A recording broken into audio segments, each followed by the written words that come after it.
And welcome back. Well, this new novel called The Good Cop is about a police officer named Carter Ross. People can't figure out why this guy, who had a job he loved, a beautiful wife, adorable kids, would suddenly kill himself. Critics seem to like this mystery, including our very own Carol Barrowman. Here's what she said yesterday on the Morning Blend about The Good Cop. I loved it, and it's my review will be in Sunday's Journal Sentinel in the Q section in my column. But it's a great book if you want to learn a little bit more what it means to be a journalist in this day of newspapers and all their crises. But the main character is named Carter Ross, and he is just funny and witty. And this is just a lighter read than a lot of mysteries, but really a good message in it too. I like Parks. It's a good series. This is the third one, I think, in his series, and I can't wait worth to reading. Tell them what you thought about it tomorrow. Thank you so much, Carol. It's always great. All right, wow. Good to hear it. Yeah, that's a pretty good rave review. We've got Brad Parks, the award-winning author and journalist. He's here now to talk about this latest novel. And it sounds like I have to make out my check to Carol Barrowman You right do. now. Like, do we have her address somewhere? Yeah. Oh my goodness. Okay, good. I'm glad to hear. Yeah, she said some nice things. Is it actually the fourth book It's in the the fourth. series? Yeah, it's okay. Okay, yeah. But after what Carol said, I'm not actually. If Carol says it's the third, then it's the third, Then as it's far as all I'm right with concerned. you. Yes. You're in Chicago most recently. Yeah, too. so I was in Chicago, and actually, I'm so glad to be here because I almost didn't make it here. Oh, no. So, well, I'm driving through Chicago, right? Little stop-and-go traffic. I'm fiddling with my GPS, and I kind of tap the car ahead of me, right? And so, yeah, so I do the wave in the rearview mirror, like, sorry, I'm a jerk.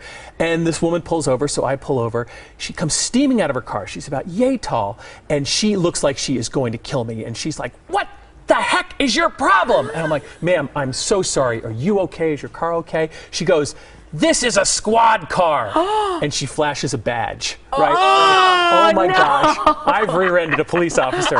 So I think this can't get any worse, and suddenly another cop car pulls up behind me, and I'm thinking, okay, the name of my book is The Good Cop, right? So this is going to be the good cop. I've met the bad cop. Right. And he's like, oh, you shouldn't have done that. She's having a really bad day. I'm like, I'm going to jail.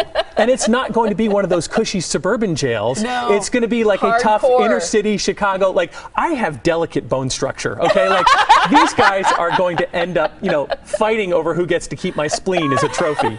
So luckily, when she saw that there was no damage to her, to the car, to my car, anything like that, she let me go. We're glad you made it here safely. Yeah. I was thinking about when it was all over asking for like a police ride along. Yeah, but right? no, she wouldn't. No. Don't push my luck at that point. You are from New York or spent some time there. Do people in New York not know what a BLT is? You want to set it straight, right? You know what? As a young lad, I was nourished by BLTs. Thank goodness. So this is truly, you had an unusual experience in the New York area. Don't discredit the whole region. Yes, said. we know a good BLT. Person. I'm not going to fight you on whether Wisconsin does a better BLT, but I'm saying we know how to do a BLT in the New York area. All right, fair enough. So we'll have to try it again on our next visit. Yeah, so Carol kind of lays out the fact that this book is about being a journalist in today's day and age. You were a journalist. Right. How much of your character is based on who you were and your experiences?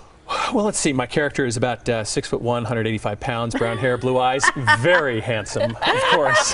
Delicate bone structure. With delicate bone structure, exactly. So, yeah, there might be a little bit of me in Carter Ross, but he is a distinct character. Like, I don't have the two of us confused, but I certainly do use some of the adventures that I had as a stiff white guy in a tough city like Newark, New Jersey. That it definitely informs Carter's adventures for sure. On a more serious note, a lot of people are aware that there's a fairly high incidence of suicide among police officers. They have an extremely stressful job. Right. They're often dealing with the people in our society who are doing bad stuff. And it's a high-stress job because their life's on the line. They bottle it in. Yeah, they absolutely, because they have to be tough guys. They have to be cops. They have to be the people, when the bombs go off, they run towards, and that takes an incredible amount of strain, So and that's dealt with in the book. Looks like a suicide, but the mystery is, was it really? Right, and of course, immediately Carter learns things about this guy that makes him say, he was planning on taking his kids to Disneyland, he was buying a house.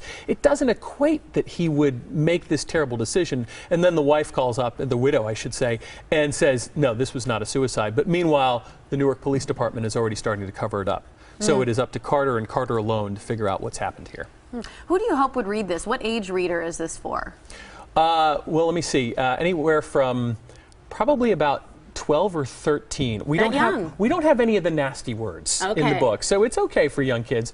Up to I did get an email from a reader who said she was 104. So we have tested it all the way up to 104. Well, but the 104-year-old. And it wasn't a nasty letter. It was no, it was a lovely, and it was an email. So you know this has to be a really savvy 104-year-old. And she said her only disappointment with the book was that I didn't drop more bodies.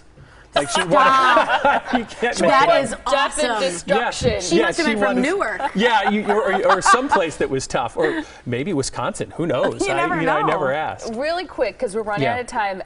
You're a full-time novelist now. I always wonder about the daily routine of a full-time novelist. It sounds like you can work all day in your pajamas and kind of have a day of work, or not if you don't feel like it. Are you real disciplined about your work? I am very disciplined, and you have to be careful. As a friend of mine, so we always joke that, hey, we can do our work in our underwear, right? Yeah. A friend of mine pointed out, though, sometime, he said, you know, a job where you don't have to wear pants is a good job.